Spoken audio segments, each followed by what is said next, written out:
एक पेड़ के नीचे गधा खड़ा खड़ा ऊँघ रहा था। बंधा हुआ था तो कहीं जा भी नहीं सकता था। शैतान ने उसे देखा तो आकर उसकी रस्सी खोल दी। पास ही किसान के खेत थे।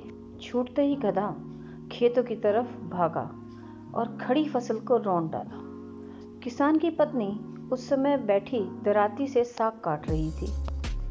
उसने गधे को खेत उजाड़ते देखा तो वह दराती हाथ में लिए ही वहां पहुंची और फसल को बचाने के लिए गधे को फसल से दूर करने के प्रयास करने लगी।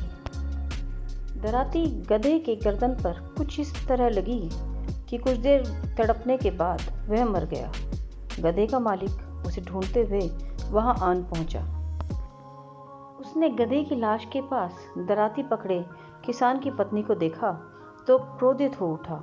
उसके हाथ में एक मोटा सा डंडा था जिसे वह जानवरों को खदेड़ने के काम में लाता था। गुस्से में आकर उसने वही डंडा स्त्री के सिर पर दे मारा, जिससे स्त्री का सर फट गया और उसकी वहीं मृत्यु हो गई। किसान दिन का अपना काम पूरा करके घर पहुंचा तो अपनी पत्नी को मृत पाया। किसान दिन का अपना काम पूरा करके घर पहुंचा तो अपनी पत्नी को मृत पाया। किसान के हाथ में पिस्तौल थी जो वह जंगली जानवरों को मारने के लिए अपने पास रखता था। उसने बिना कुछ पूछताछ किए गधे के मालिक को गोली मार दी। गधे के मालिक की पत्नी के पास जब यह संदेश पहुंचा तो उसने क्रोधित होकर अपने बेटों को तुरंत जाकर किसान का घर जला डालने का आदेश दिया ताकि पूरा परिवार ही आग की चपेट में आकर जल मरे।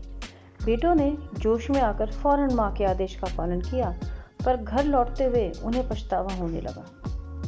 घर के भीतर से आती बच्चों की चिल्लाहटें तब उन्होंने क्रोध के आवेग में अनसुनी कर दी थी। अब बार बार वह कानों में बजने लगी। दोनों भाई सीधे शैतान के पास पहुंचे और पूछा, तुमने हमसे ऐसा क्यों करवाया? शैतान ने कंधे झटककर शांत भाव से उत्तर दिया, मैंने कुछ भी तो नहीं किया सिवाय गधे को खोलने के। बाकी लोगों ने ही रिएक्ट किया, बिना सोचे समझे ओवर रिएक्ट। तुम सब ने ही अपने भीतर के शैतान को बाहर आने दिया। अगली बार क्रोध आने पर रुककर एक बार सोचना जरूर।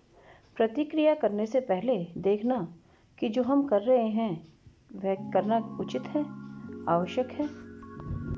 किसी दूसरे ने गलती की है तो क्या वह हमारी प्रतिक्रिया से वह सही हो जाएगी?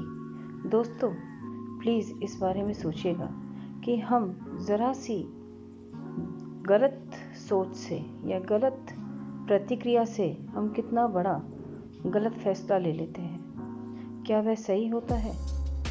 इस कहानी में जो किया गया लोगों के द्वारा क्या वो सही था?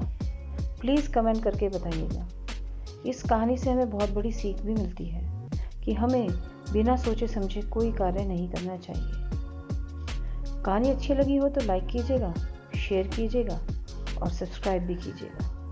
ऐसी ही एक अच्छी कहानी के साथ मिलती हूँ नई वीडियो में। बाय द वे, ये कहानी मैंने मेरी सहेली पत्रिका से ली थी और इसकी लेखिका हैं उषा वाधवा जी। नेक्स्ट वीडियो तक धन्यवाद।